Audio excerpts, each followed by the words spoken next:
बिस्मिल्लाहिर्रहमानिर्रहीम। अस्सलाम वालेकुम इस्लामिक टीचर के प्यारे दोस्तों, हम उम्मीद करते हैं कि आप खैरियत से होंगे। हमारी दुआ है कि अल्लाह पाक आपको खैर व आफियत से रखे। प्यारे दोस्तों, क्या ये ईद आपकी जिंदगी की आखिरी ईद है? क्या इंसानियत इस ईद के बाद कोई और ईद देख पाएगी?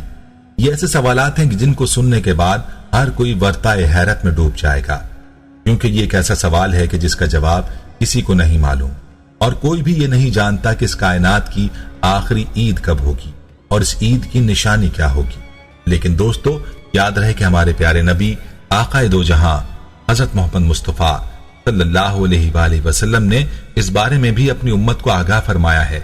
और जहां पर आप सल्लल्लाहु अलैहि वसल्लम ने कयामत की बाकी निशानियों का जिक्र फरमाया है, वहीं पर आप सल्लल्लाहु अलैहि वसल्लम ने कयामत से पहले आखिरी ईद और आखिरी रमजान की निशानी भी बतलाई है।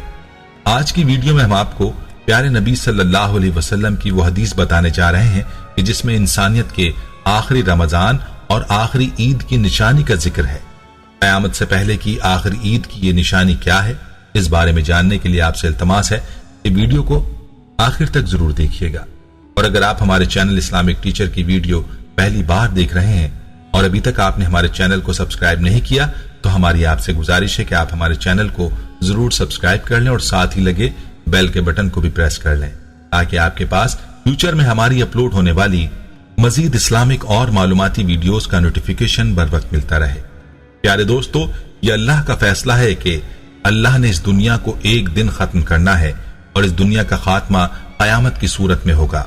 रहा सवाल ये कि कयामत कब आएगी, तो इस बारे में अल्लाह के प्यारे हबीब सल्लल्लाहु अलैहि वसल्लम ने बता दिया कि इसका इल्म सिर्फ और सिर्फ अल्लाह की जात को है। अलबत्ता कयामत की निशानियों के बारे में आप सल्लल्लाहु अलैहि वसल्लम ने बतला दिया कि जब आखिरी वक्त होगा तो क्या निशानियां जाहिर होंगी। हदीस पाक का मफहूम है कि कयामत की निशानियों का ज़हूर ऐसे होगा जैसे कोई तस्बीह टूट जाने के बाद दाने एक के बाद एक गिरते हैं। उन निशानियों में हजरत ईसा अलैहिस्सलाम का ज़हूर, याजूज और माजूज का खुरूज, इमाम मेहदी रहमहुल्लाह का जाहिर होना भी शामिल है। इसी तरह से दाब्बतुल अर्ज, जो कि एक जानवर है, उसका जाहिर होना और आसमान से धुएं का छटना भी शामिल है, जिसे कुरान पाक में दखान का नाम दिया गया है, और फिर सूरज का मगरिब से तुलू होना वगैरह। याद रहे कि कयामत की अलामात सुगरा में सबसे पहली अलामत हजरत मोहम्मद सल्लल्लाहु अलैहि वसल्लम की दुनिया में तशरीफ आवरी और आपकी वफात है।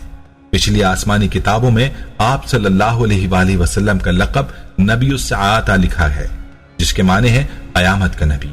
यानी आप वो आखिरी नबी होंगे जिनकी उम्मत पर कयामत कायम होगी। औलाद नाफरमान हो जाएगी, बेटियां तक माँ की नाफरमानी करने लगेंगी, दोस्त को अपना और बाप को पराया समझा जाने लगेगा, इल्म उठ जाएगा और जहालत आम हो जाएगी। दीन का इल्म लोग दुनिया कमाने के लिए हासिल करने लगेंगे, नाअहल लोग अमीर और हाकिम बन जाएंगे और हर किस्म के मामलात, ओहदे और मनासिब नाअहलों के सुपुर्द हो जाएंगे। जो जिसका काम अहल और लायक ना होगा, वो काम उसके सुपुर्द हो जाएगा। ऐसे हालात पैदा हो जाएंगे कि दीन पर कायम रहने वाले की वो हालत होगी जो हाथ में अंगारा पकड़ने वाले की होती है। ज़कात को लोग तावान समझने लगेंगे, माल गनीमत को अपना माल समझा जाने लगेगा। दोस्तों, इन रिवायात में कयामत की चंद निशानियों का जिक्र किया गया है। उन निशानियों के बारे में हम मजीद बात करेंगे, लेकिन इससे पहले आपको हुजूर अक़दस सल्लल्लाहु अलैहि वसल्लम की वो रिवायत बताते हैं जिसमें कयामत से पहले की आखिरी ईद का और आखिरी रमजान का जिक्र फरमाया है। ये रिवायत मुलाहिजा फरमा लीजिए। आप सल्लल्लाहु अलैहि वसल्लम ने फरमाया, लोगों, कयामत से पहले एक रमजान ऐसा आएगा जिसमें एक शदीद आवाज आएगी, और फरमाया कि दुनिया में कोई नहीं जान सकेगा कि यह आवाज कहां से आ रही है। नईम बिन इमाद ने यह किताबुल फितर में नकल की है। तो दोस्तों, मालूम हुआ कि जिस रमजान में यह खास किस्म की आवाज आएगी, उस रमजान के बाद की ईद भी इंसानियत की आखिरी ईद होगी। उस ईद के बाद इंसानियत कोई ईद न देखेगी और इसके बाद कयामत बर्पा होने में वक्त बहुत कम रह जाएगा। जैसा कि रिवायत में है कि आप सल्लल्लाहु अलैहि वसल्लम ने फरमाया, अगर रमजान में तुम्हें ऐसी आवाज सुनाई दे जिसकी कोई खोज नहीं लगाई जा सकी, तो मैं तुम्हें बता दूं कि 1 साल का रिस्क अपने घर में समेट कर रख लेना, क्योंकि उसके बाद आफतें टूटेंगी।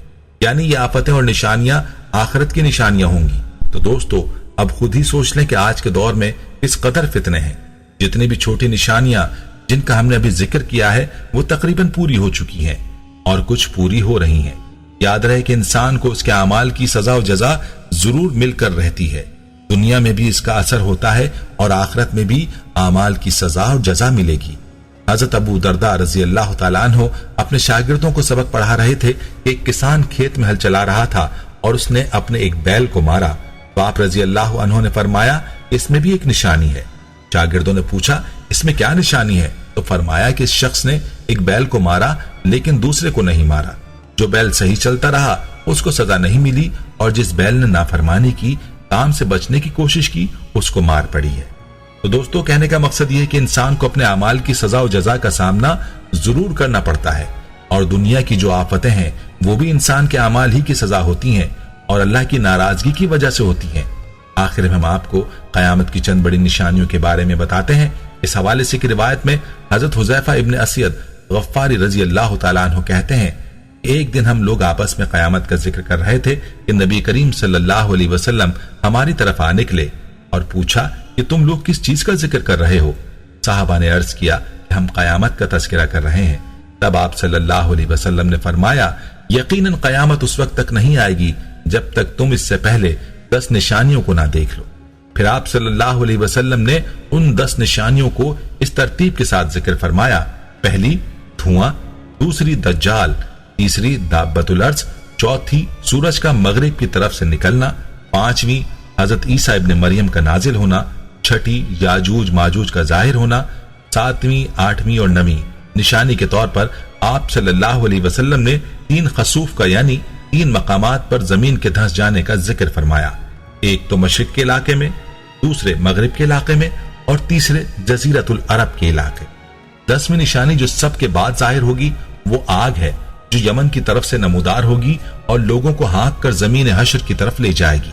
एक और हदीस में यूं है कि वो एक ऐसी आग होगी जो यमन के मशहूर शहर अदन के आखिरी किनारे से नमूदार होगी और लोगों को हाँक कर जमीन हशर की तरफ ले जाएगी।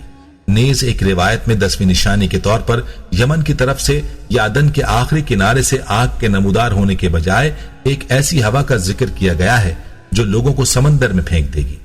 पर रिवायत मज़ाहिर हक़ शरह मिशकात शरीफ जिल्द पंजुम हदीस नंबर 30। दोस्तों, याद रहे कि दज्जाल के बारे में यह बात मिलती है कि दज्जाल का फितना कुर्रे अर्ज का सबसे बड़ा फितना होगा और इस बात का जिक्र हदीस पाक में भी मिलता है और यह भी कहा जाता है कि तमाम अंबिया ने इस फितने से अपने उम्मतियों को डराया है और यही वजह है कि दुआओं में दज्जाल से पनाह मांगने की ताकीद फरमाई गई है। अल्लाह ताला से दुआ है कि अल्लाह ताला हमें दज्जाल के फितने से और कयामत की बाकी फितनों से महफूज फरमाए, आमीन। प्यारे दोस्तों, हम ये उम्मीद करते हैं कि आपको हमारी आज की ये वीडियो जरूर पसंद आई हो।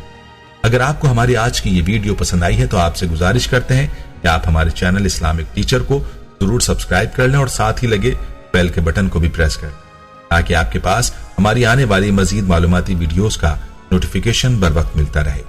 सब्सक्राइब के साथ साथ हमारी वीडियोस को लाइक भी करें और अपनी कीमती राय का इजहार कमेंट्स में जरूर करें। कमेंट्स में आप अपने सवालात भी हम तक पहुंचा सकते हैं। अल्लाह ताला आपको अपने हिफ्ज़ व अमान में रखे, आमीन।